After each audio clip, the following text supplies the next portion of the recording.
Hi there, folks. Welcome back to another beautiful day for Altered here on the Kojomain YouTube channel. And in this video, I'm showcasing the contents of this season's influencer kit. That's right. I was lucky enough to be included once again in this promotional event by Equinox. I got sent this impressive Whispers of the Maze box that you can see here, which I was not really expecting because, as you know, last season I received a similar box together with an exclusive card spoiler to preview on my channel, the Bravos Rescuer. But I did not receive a preview card for Whispers of the Maze, and with good reason, because this time they're handing out the previews to newer, smaller content creators that didn't get a chance with the last set, which I think is really cool. So I was happy not to get one for this upcoming set, and naturally I didn't expect any promotional materials to go with it either.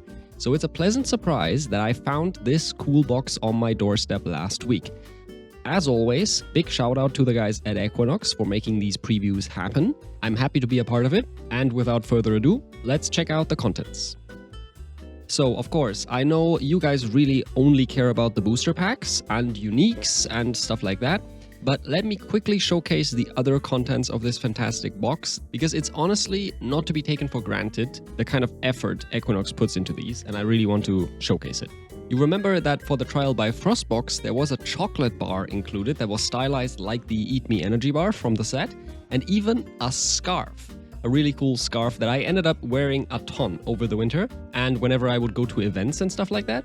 This time, the box includes 12 booster packs for the upcoming set, which already I feel is more than enough for an unboxing video, but for this iteration, they even went the extra mile and included one of the new pre-release kits on top of that, as a little taste of what they're going to be like. We'll take a look at these in just a second, but apart from these, the box also includes two beautiful custom dice. Very handy not only for playing Altered, but also for playing D&D, if you're a tabletop player like me, and two additional special goodies in the flavor of the upcoming set. On one hand, there is this really cool gem pendant.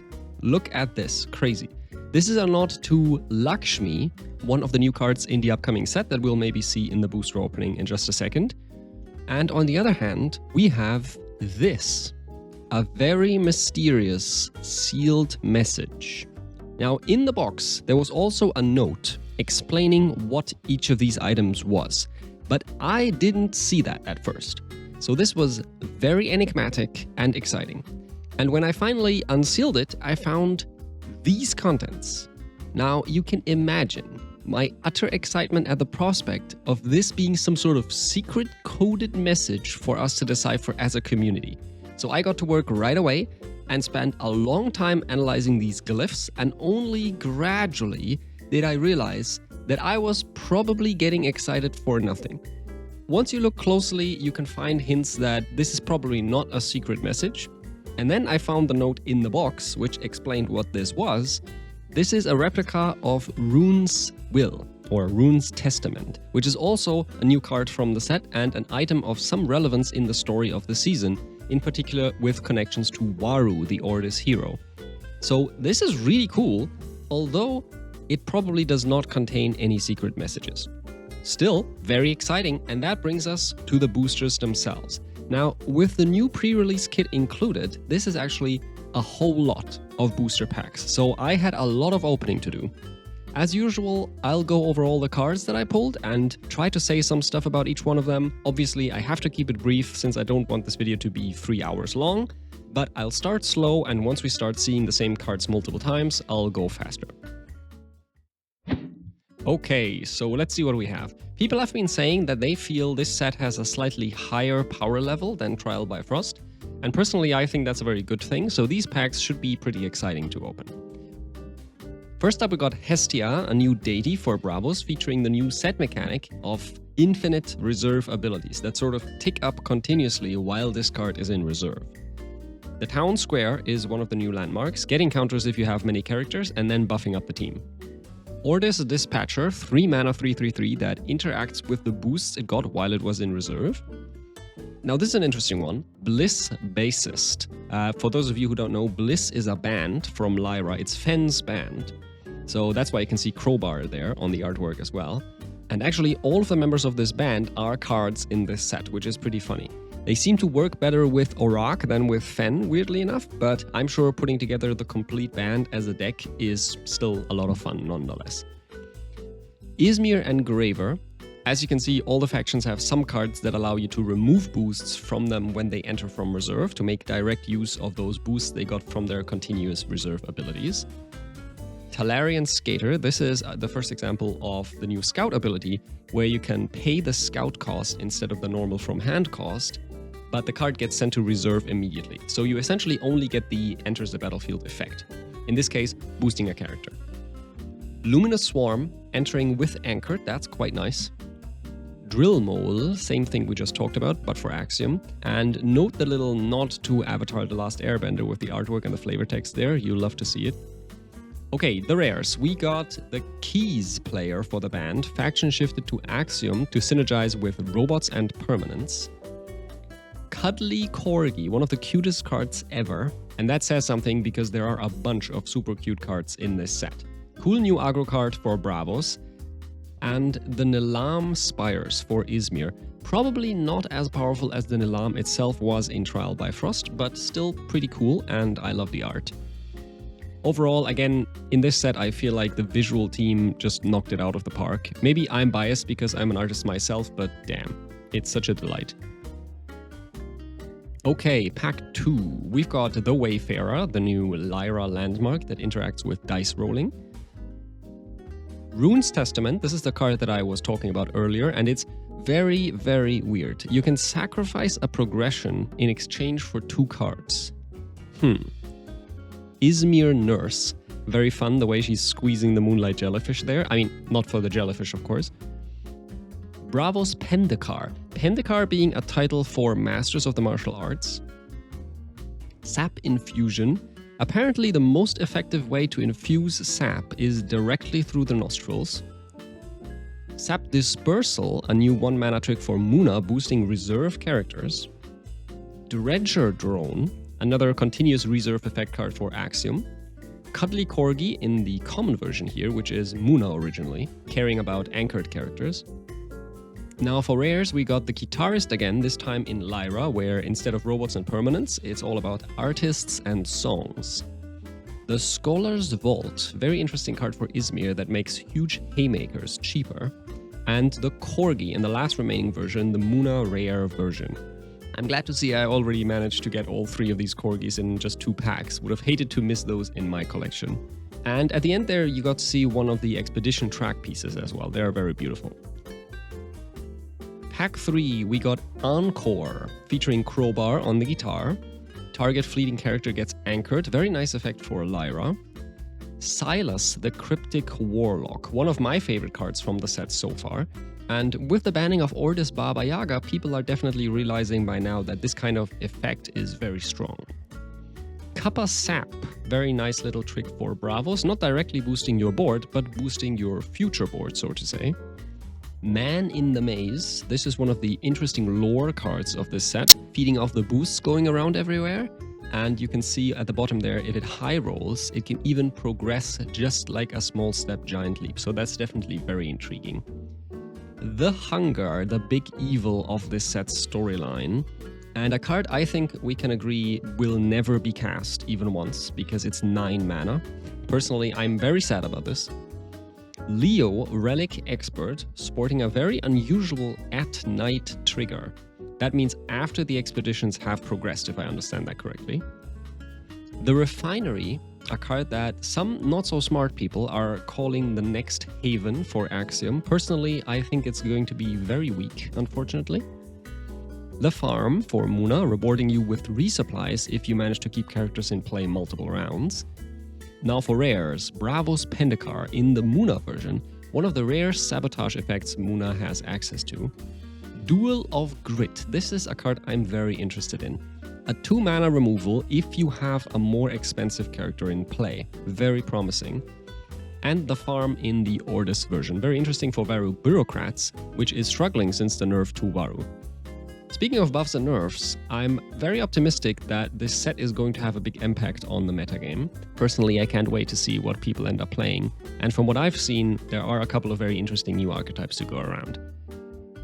Lernian Hydra, Bravos 6-drop with 000 base stats, a classic. Conscription for Ordis, one of my favorites for best artwork of the set, and the effect is also very cool. That's potentially a whole lot of recruits. Aoife, one of the first previewed cards, a 5-mana Bravos character that you can also play as a helping hand with its scout ability. Ariadne of the String, featuring an effect that is very curious to say the least. Daedalus, another one of the early illustration previews, beautiful design. Pasiphae, another favorite of mine that probably plays like a Bravos Tracer in practice, but it could be even better. Very promising new card for Izmir. Aron, the Lord of Corgis, setting up the foundation for what could be an Animals tribal deck in Muna. That's interesting. AB Sap Courier, the first example of another new mechanic, Augment, which corresponds to Proliferate in Magic the Gathering, if you know about that. You pick a card that has a counter and put another such counter on it. Now the rares, Tech Lab Unit, originally a very cool new card for Sierra, but they've made the same mistake as with Armor Jammer.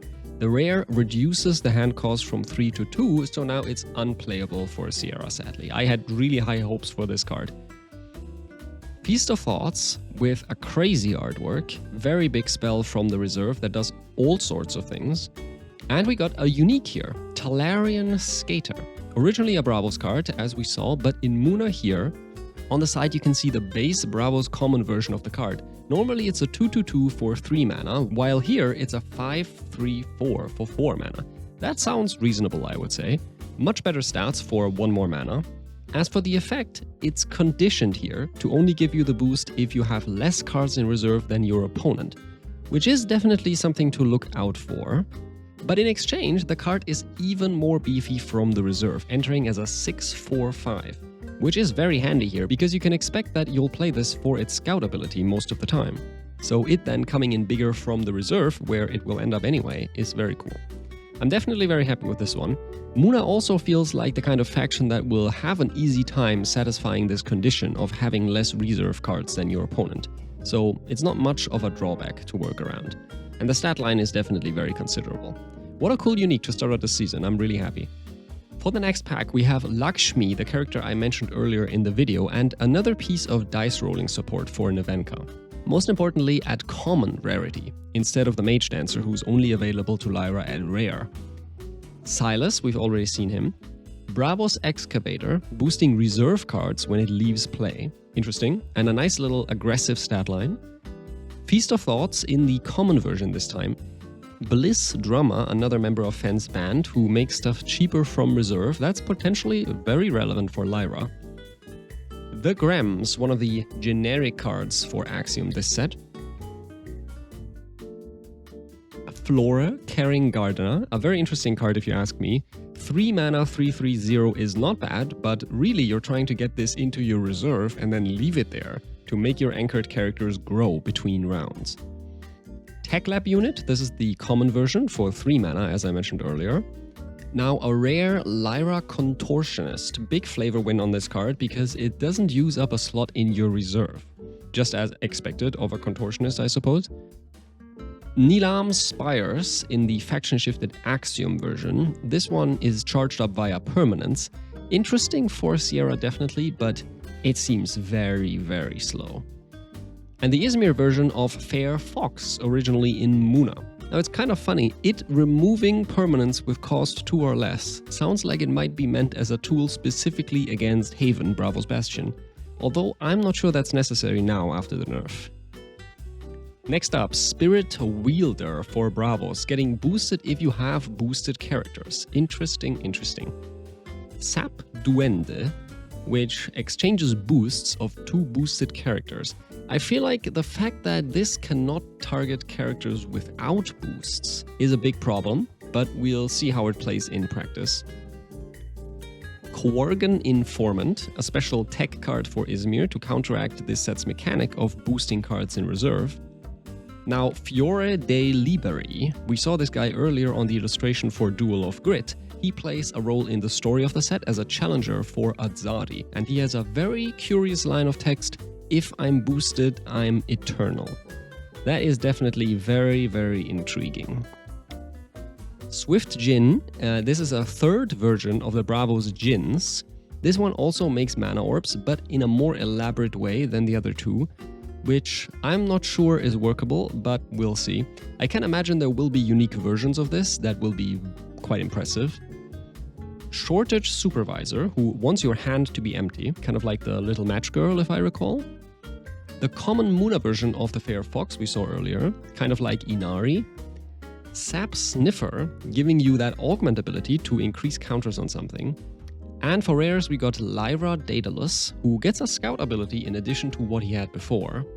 Rune's Testament, even more bizarre in the rare version than the common one. I am very confused.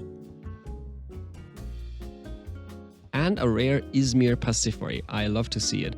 This one has lost the line of text that the common version had, where it always enters fleeting. So this is potentially an even better Bravos Tracer than the common already is. So that is 6 packs opened. We're heading into the second half with pack 7, starting out with Kappa Sap, Staff Cleric for Ordis, feeding off your opponent playing from reserve. Pretty interesting. Encore, Bliss Fan, who is also part of the whole Bliss package. Scholar's Vault in the common version this time, without the cost reduction for big spells, but still making your reserve larger. Bug Out Bag, a new gear for Axiom, very similar to Mobile Armory. Burrowing Noosh. Now, I have got no idea what a Noosh is, but they're hella cute, that's for sure. Designer Drone, pretty funny design, if you get what I mean. Rare Junior Chef, oh, look at him. This is a very interesting new competitor for Rata Tosker's slot in Bravos. I love it, but maybe I'm biased because of the art. The Mess, Bravos' construction site, going to Izmir out of faction. I don't know about that. And it looks like Bravos in return gets the out of faction Scholar's Vault. Interesting for Azadi, I assume? Sadly, not many characters with cost 7 or higher are even playable in the first place. But I hope that will change over time. Right now, we don't really seem to have a ramp archetype in the meta, which is curious. Merry Reunion, an important story beat in Sierra's lore and an interesting card for Lyra. Merlin, a new big guy for Izmir who doubles as a 4-mana removal spell. Aegis Templar. Now that's either a 3-drop or just a recruit for 1 mana. That's pretty flexible. The Mess in the Bravos common version. Metamorphosis, which interestingly replaces a target with a 2/2/2 moth. Bumblebeat, now that's another fun design, and this can be a 2-mana 3/3/3 from reserve. That is not bad. The Grems, we saw those earlier. Gran Bois, who closely resembles Daughter of Yggdrasil, except he anchors himself, and it's optional. Are we already power creeping Daughter of Yggdrasil? That's crazy. Bravos Excavator in the rare version, gaining a continuous reserve ability. The Stew, not just any stew, mind you, the Stew. 2 mana to give a boost, and it makes characters seasoned. Very intriguing card. Oh, look at this! Another unique here in pack 8, the Lyra version of Bliss Drummer. Here's the baseline version on the side for reference, originally a 4/4/0 for 4 from hand and 5 from reserve, so the stats are going down in this version slightly, but so does the reserve cost. Now the main effect and the reserve ability are the same, even though it's phrased differently on the unique version. But this unique also gets an additional from hand trigger, potentially exhausting a reserve card. Very interesting. I think it's safe to say that this is an upgrade over the baseline common, so if I'm ever looking into that Bliss theme deck, this will probably be in there. Very cool. What else do we have here? I don't think it's very likely that we'll see a third unique, but we will see a bunch of new cards still. Here's X Marks the Spot, which I think is a very promising new removal for Lyra. Keep in mind that sending something to the deck is basically the same as discarding it completely. Theseus in Bravos for 8 mana, or as a bounce removal for 3 mana and later an 8/8/8 from reserve. Ordis Accountant, beautiful artwork again here. License withdrawal. Apparently they're shutting down the Bravos mess hall. That's typical. And now that I look at it, discarding a boosted character for 3 mana sounds pretty strong against all sorts of decks, particularly Teja. The Stage, a Lyra construction going into that base statistics of 0 archetype. AB Sap Courier from before. The Little Mouse, damn, look at that, what a beautiful card. And a rare Muna Sabotage it seems, although they do get a replacement resupply to make up for it. Bug Fix, pretty funny name, and a cool payoff if you have many counters going around. Now, rare Bravos Daedalus, the last remaining one we haven't seen, who can also boost characters in play instead of only in the reserve. The Undergrowth, more support for the Rin Forests archetype and cool anti-resupply tech. Rune's Testament in the Izmir version, honestly this card confuses me so hard. And another Expedition track piece to round out that pack. Here we got Evanescence, an example of a bunch of spells that are weak at first but power up in your reserve.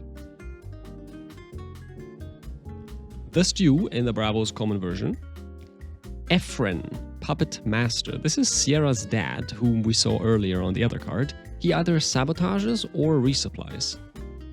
Izmir Moth Breather, crazy hat, and very cool that they're holding the Moth Lantern in the artwork there. That's a nice touch.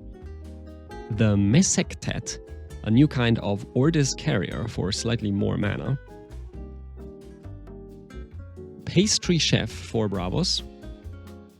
The Minotaur, Muna 6-drop, or alternatively a meditation training for 3.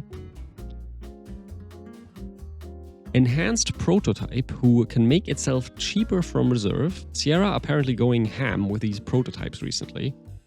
Bravos Excavator in the Axiom version. The Stew, Bravos Rare, now both making your character seasoned and also putting a helping hand on top of it. That sounds very powerful for just 1 mana. Flora in the Lyra version, that could potentially be an include in those Lyra decks that tend to drown in resupply cards, as I know a couple of. Here's the last remaining Nilam Spires, the Izmir common.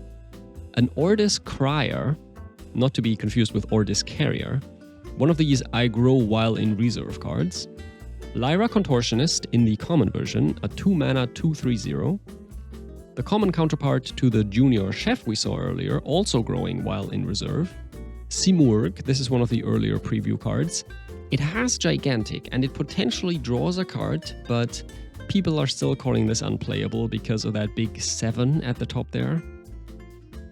Requiem, this is a new removal spell for Lyra that I find very interesting. It targets fleeting characters. Sap Overflow, one of the cards that I have my eyes on personally. An unconditional removal or sabotage. The Undergrowth common. Junior Chef in the Axiom rare. Damn, this guy is so cute. The Mess in the rare version here. This one needs more fuel, but it draws a full card instead of resupplying. And a Muna rare Fair Fox, allowing you to pay an additional 1 mana to discard a small permanent.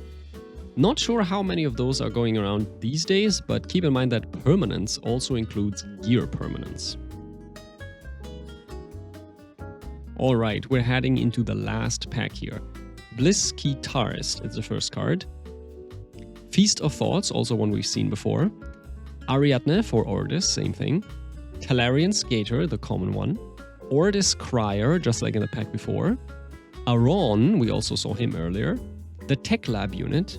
Now, Sustenance is a new one, a little cantrip that ramps both players. At first glance, that might seem much worse than the Muna version of Mana Channeling, but keep in mind that this is available at common for Muna, and it also draws you a card, which Mana Channeling doesn't. Now for rares, we got Lakshmi, for which we saw the common earlier. New material for Lindiwe, it looks like. The Town Square out of faction going to Muna, which I would say is kind of weird. Muna is much more well known for having few characters rather than many. And our last card is the Lyra version of Izmir Engraver, who can immediately discard something when he comes into play from reserve. That is pretty interesting.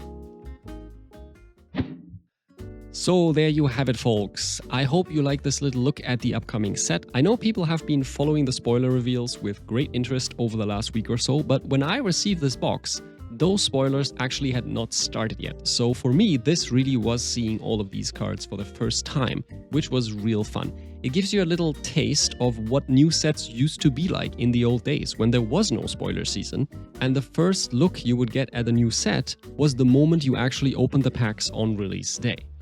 In any case, I can say for sure that I'm hyped as all hell for this third expansion to the Altered card pool. The set releases officially on June 6th, but keep in mind that the pre-release events start 1 week earlier, on May 30th. That is 1 week from now, guys. And you can get your hands on cards and play with them 1 week ahead of the full release if you go to one of these events, which I can highly recommend. These events will also, of course, count toward the third Adventure Pass. So that's yet another reason to take part in one at your LGS. With that said, please tell me in the comments below what your favorite cards from Whispers of the Maze are. Did I miss any cool tech pieces or tricks that are not apparent at first glance? What do you think will be the secret underrated picks of this set, the underrated cards? And also tell me what you think about these two uniques we pulled. As always, I hope you're all having a great week ahead of you out there, and I'll be back with another video as soon as I can. I'll see you then.